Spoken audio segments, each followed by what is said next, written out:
welcome you all in my YouTube channel. Today in this video we are going to discuss about part 2 of chapter Principles of Management, in which we are going to discuss about Principles of Management by Henry Fayol. Clear? जो Henry Fayol है उनका जन्म 1841 में हुआ था in France. Clear? He is also known as the father of management and thoughts. Okay? इन्होंने mining engineering में अपनी स्टडी की और डिग्री हासिल की. क्लियर? उसके बाद ये एज अ इंजीनियर उस इंडस्ट्री में एज अ इंजीनियर अपॉइंट हुए. इन 1888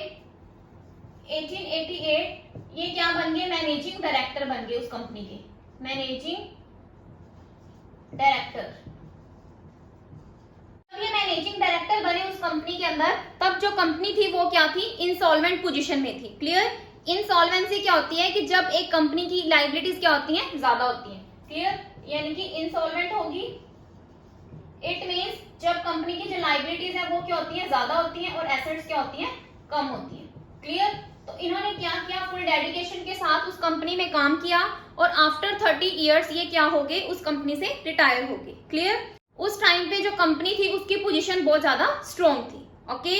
इन्होंने यहाँ पे 14 प्रिंसिपल्स को डिस्कवर किया है. इस वीडियो के अंदर हम 7 प्रिंसिपल्स को कंसिडर करेंगे.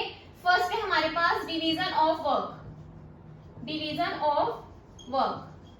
डिवीजन ऑफ वर्क मींस कि जो होल काम है. क्लियर? यानी कि कंप्लीट काम को क्या कर देना? छोटे छोटे पार्ट्स में डिवाइड कर देना. क्लियर? यानी कि डिफरेंट पार्ट्स में डिवाइड कर देना. क्लियर? और हर इंडिविजुअल को सिर्फ एक ही पार्ट क्या करना? असाइन करना. क्लियर? यानी कि ए पर्सन को दे देना एक पार्ट, बी को, सी को, डी को. क्लियर? यानी कि उस बेसिस पे होल काम को क्या करना? डिवाइड करना, ताकि वो क्या हो? बार बार उस काम को करने से स्पेशलिस्ट हो जाए उस काम के अंदर, तो जिससे उनकी जो स्पेशलाइजेशन स्किल है वो क्या हो? एनहांस हो. ओके? फॉर एग्जाम्पल यहाँ पे क्या है कि एक कंपनी है वो क्या करती है? चेयर्स की मैन्युफैक्चरिंग करती है. क्लियर? तो यहाँ पे हम सिंपली क्या करते हैं कि जो चेयर बनाने का काम है, क्लियर, उसको क्या करते हैं? 5 पर्सन के बीच में डिवाइड करते हैं कि वो मिलके क्या कर रहे हैं? चेयर्स बना रहे हैं. बट ये क्या कहते हैं कि हमें क्या करना चाहिए? यानी कि डिफरेंट पार्ट्स हैं जो चेयर के, वो हर इंडिविजुअल को क्या करने चाहिए? असाइन करने चाहिए. क्लियर? ताकि जो वो बार बार एक काम को रिपीट करेंगे तो उससे जो उनकी स्पेशलाइजेशन है वो क्या होगी? इंक्रीज होगी. ओके? तो ये क्या कहते हैं कि हमें क्या करना चाहिए? काम को छोटे छोटे पार्ट्स में डिवाइड कर देना चाहिए और हर एम्प्लॉय को उसकी एबिलिटी के अकॉर्डिंग काम को डिवाइड करना चाहिए, ताकि वो उस काम में एक्सपर्ट हो सके. ओके? सेकेंड है हमारे पास अथॉरिटी एंड रिस्पॉन्सिबिलिटी.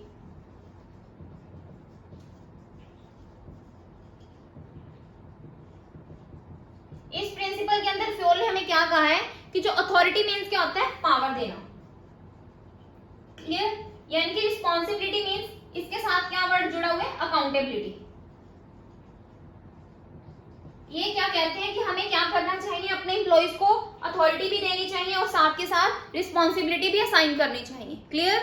यानी कि अगर हमने एक ऑर्गेनाइजेशन के अंदर अपने एम्प्लॉइज को कोई काम दिया है, क्लियर, तो उस साथ के साथ उनको क्या करना? रिस्पॉन्सिबिलिटी भी असाइन करना. क्लियर? फॉर एग्जाम्पल यहाँ पे क्या है? एक ऑर्गेनाइजेशन के अंदर अब जो सेल्स डिपार्टमेंट है, क्लियर, यानी कि जो सेल्स मैनेजर है उसको क्या कहना कि अपनी जो सेल है उसको क्या करो? इंक्रीज करो. क्लियर? तो ये क्या है? सेल इंक्रीज करना, यानी कि उसको क्या करना? काम की अथॉरिटी दे देना. क्लियर? तो उस केस में वो क्या करता है? अपनी मर्जी से जो सेल्स फोर्स है, क्लियर, यानी कि जितने भी पर्सन उसको चाहिए वो अपनी मर्जी से क्या कर सकता है? ऑर्गेनाइजेशन के अंदर उनको रिक्रूट कर सकता है. क्लियर? और जितना प्रोडक्शन करने के लिए उनको रॉ मटेरियल चाहिए वो अपनी मर्जी से क्या कर रहा है? रॉ मटेरियल भी मंगवा रहा है. क्लियर? यहाँ पे जो सीईओ है कंपनी का, क्लियर, अगर वो क्या कहे कि आप यानी कि अपनी मर्जी से सेल फोर्स को रिक्रूट नहीं कर सकते और रॉ मटेरियल भी नहीं मंगवा सकते, तो उस केस में अगर सेल इंक्रीज नहीं होती तो उस केस में जो सेल्स मैनेजर है वो अकाउंटेबल नहीं होगा. क्लियर? यानी कि उसकी रिस्पॉन्सिबिलिटी नहीं है कि सेल इंक्रीज नहीं हुई. ओके?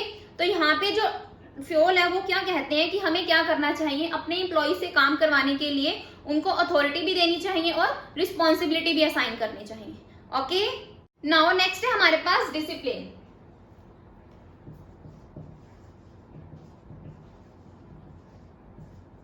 डिसिप्लिन मीन कि एक ऑर्गेनाइजेशन के अंदर जितनी भी एक्टिविटीज एम्प्लॉयज कर रहे हैं, क्लियर, उनको क्या करना? वेल प्लान्ड मैनर में करना. क्लियर? ऑर्गेनाइजेशनल ऑब्जेक्टिव को अचीव करने के लिए डिसिप्लिन क्या? असेंशियल है. ओके? यहाँ पे डिसिप्लिन को फ्योल ने क्या कंसिडर किया है? Obedience respect for authority,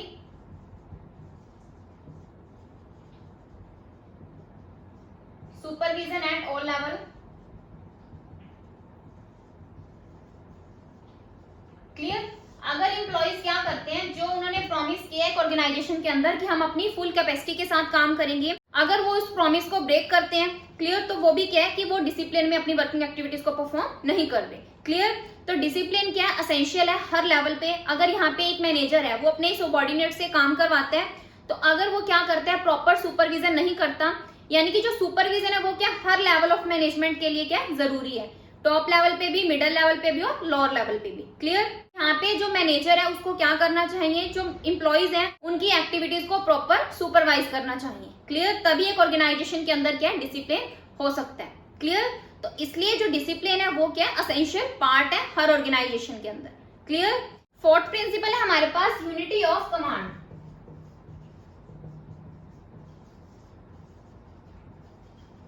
unity of command means कि जो भी एम्प्लॉइज एक ऑर्गेनाइजेशन के अंदर काम कर रहे हैं, क्लियर, उनको क्या करना है कि एक ही मैनेजर की सुपरविजन के अंदर अपनी वर्किंग एक्टिविटीज को परफॉर्म करना है, ओके। यहाँ पे हम 2 अप्रोचेस को कंसिडर करते हैं। यहाँ पे मैनेजर 1 ये क्या कर रहा है, इसके अंदर क्या कर रहे हैं, 3 सबॉर्डिनेट्स काम कर रहे हैं, क्लियर। इसका मीनिंग है हमारे पास सबॉर्डिनेट, इसका मीनिंग है हमारे पास मैनेजर। सेकेंड अप्रोच है हमारे पास कि यहाँ पे क्या हमारे पास 2 मैनेजर्स हैं, वो क्या कर रहे हैं, सबॉर्डिनेट 1 को, 2 को और 3 को मतलब क्या कर रहे हैं, रिस्पॉन्सिबिलिटीज असाइन कर रहे हैं। और यहाँ पे जो मैनेजर 2 है वो भी क्या कर रहा है, सबॉर्डिनेट 1 को, 2 को और 3 को क्या कर रहा है, रिस्पॉन्सिबिलिटीज असाइन कर रहा है, क्लियर। तो इस केस में यूनिटी ऑफ कमांड प्रिंसिपल के अकॉर्डिंग जो फर्स्ट अप्रोच है वो क्या है, ट्रू है, और हम इसको कह सकते हैं कि ये अप्रोच क्या है, राइट है। ये अप्रोच हमारे पास क्या है, रॉन्ग है, क्योंकि हम यूनिटी ऑफ कमांड प्रिंसिपल में क्या स्टडी करते हैं कि हर एम्प्लॉय क्या कर सकता है, सिर्फ एक ही मैनेजर की सुपरविजन के अंदर सही ढंग से काम कर सकता है, ओके।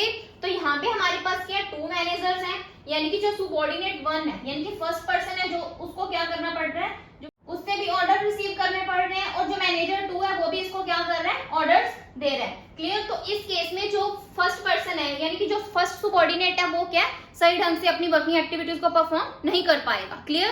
क्योंकि यहाँ पे क्या है, उसको दोनों मैनेजर्स से क्या मिल रहे हैं, ऑर्डर्स मिल रहे हैं, क्लियर। तो इसलिए जो यूनिटी ऑफ कमांड प्रिंसिपल है उसमें हमने क्या स्टडी किया है कि सिर्फ एक ही मैनेजर, यानी कि एक ही पर्सन के अंडर जो एम्प्लॉइज हैं वो सही ढंग से अपनी वर्किंग एक्टिविटीज को परफॉर्म कर सकते हैं, ओके। नेक्स्ट है हमारे पास unity of direction. Unity of direction, जो यूनिटी ऑफ डायरेक्शन प्रिंसिपल है वो किसके ऊपर बेस्ड है, 1 head 1 plan for a group of activities having the same plan और ऑब्जेक्टिव, क्लियर। यहाँ पे क्या है कि यूनिटी ऑफ डायरेक्शन मीन्स कि यहाँ पे क्या होता है कि 1 हेड 1 प्लान, क्या होता है, एक ही हेड होता है, एक ही प्लान होता है, एक group of activity having the same plan और ऑब्जेक्टिव, यानी कि एक ग्रुप ऑफ एक्टिविटीज को हमने यहाँ पे परफॉर्म करना है, तो उनका क्या है, ऑब्जेक्टिव सेम होना चाहिए, क्लियर। फॉर एग्जाम्पल यहाँ पे हम एक ऑटोमोबाइल इंडस्ट्री को कंसिडर करते हैं, ऑटोमोबाइल इंडस्ट्री, क्लियर। यानी कि ये इंडस्ट्री क्या करती है, 2 व्हीकल्स को क्या करती है, प्रोड्यूस करती है, यानी कि 2 व्हीकल की क्या करती है, मैन्युफैक्चरिंग करती है। फर्स्ट हमारे पास कार, सेकेंड हमारे पास बाइक, क्लियर। तो ये क्या करती है, हर जो इंडिविजुअल प्रोडक्ट है, क्लियर, इसकी जो मार्केट है वो क्या है, डिफरेंट है, मार्केट क्या है इनकी, डिफरेंट है, क्लियर। यहाँ पे क्या है कि हर मार्केट के क्या है, अपने अपने प्लान्स हैं, अपने अपने टारगेट्स हैं, क्लियर, प्लान्स एंड टारगेट्स। तो यहाँ पे हर डिवीजन क्या करेगी, अपने प्लान्स को, अपने टारगेट्स को उस तरीके से सेट करेगी ताकि जो एनवायरमेंटल पोल्यूशन है उसको कम से कम किया जा सके और ऑर्गेनाइजेशनल ऑब्जेक्टिव को अचीव किया जा सके, ओके। तो यहाँ पे क्या है, उनका एक ही क्या प्लान है, क्लियर, कि हमने क्या करना है, इस सेल टारगेट को अचीव करना है, ओके। तो ये क्या है हमारे पास यूनिटी ऑफ डायरेक्शन प्रिंसिपल हमें क्या कहता है कि यहाँ पे क्या होता है, एक हेड होता है, एक प्लान होता है for a group of activities having the same objective, clear. यहाँ पे हमने क्या करना है, ग्रुप ऑफ एक्टिविटीज को हमने कंसिडर किया और उनका टारगेट क्या है, यानी कि प्लान क्या है कि हमने क्या करना है, पोल्यूशन को कंट्रोल करना है और अपनी सेल को इंक्रीज करना है, ओके। नेक्स्ट है हमारे पास subordination of individual interest to general interest। ये प्रिंसिपल हमें क्या बताता है, एक ऑर्गेनाइजेशन के अंदर जितने भी एम्प्लॉइज काम करते हैं उनको क्या करना चाहिए, ऑर्गेनाइजेशन के बेनिफिट के लिए काम करना चाहिए, ना कि अपने पर्सनल बेनिफिट के लिए। क्लियर। फॉर एग्जाम्पल यहाँ पे क्या है हमारे पास कि एक पर्सन है, क्लियर, वो क्या करता है, ऑर्गेनाइजेशन के लिए रॉ मटेरियल को परचेज करता है। क्लियर। मार्केट में क्या है, डिफरेंट सेलर्स क्या प्रेजेंट है, बट वो उसका जो कजन है वो भी क्या मार्केट में रॉ मटेरियल को सेल करता है। क्लियर। तो वो क्या करता है, अपने कजन से क्या करता है, रॉ मटेरियल को परचेज कर लेता है हाई प्राइसेस पे। क्लियर। यानी कि मार्केट में उस चीज का प्राइस क्या कम है, वो क्या करता है, हाई प्राइसेस पे वो रॉ मटेरियल ऑर्गेनाइजेशन के लिए परचेज कर लेता है। क्लियर। तो यहाँ पे वो क्या कर रहा है, अपने इंडिविजुअल बेनिफिट के लिए काम कर रहा है, वो क्या कर रहा है, ऑर्गेनाइजेशन के ऑब्जेक्टिव को क्या कर रहा है, यहाँ पे इग्नोर कर रहा है। क्लियर। तो यहाँ पे ये प्रिंसिपल क्या कहता है कि हमें क्या करना चाहिए, ऑर्गेनाइजेशन के बेनिफिट के लिए काम करना चाहिए, ना कि अपने पर्सनल बेनिफिट के लिए। ओके। नेक्स्ट है हमारे पास रेम्यूनरेशन टू एम्प्लॉइज।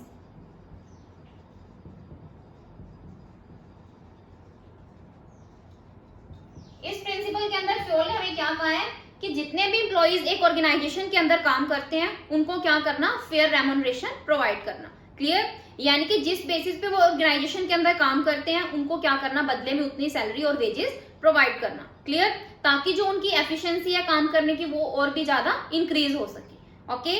अगर एक ऑर्गेनाइजेशन के अंदर हम क्या करते हैं, अपने एम्प्लॉइज को बेटर वेजेस प्रोवाइड नहीं करते, तो उस केस में वो क्या हो जाते हैं, उस चीज से डिमोटिवेट हो जाते हैं और ऑर्गेनाइजेशन के अंदर वो बेटर तरीके से अपनी वर्किंग एक्टिविटीज को परफॉर्म नहीं करते। क्लियर।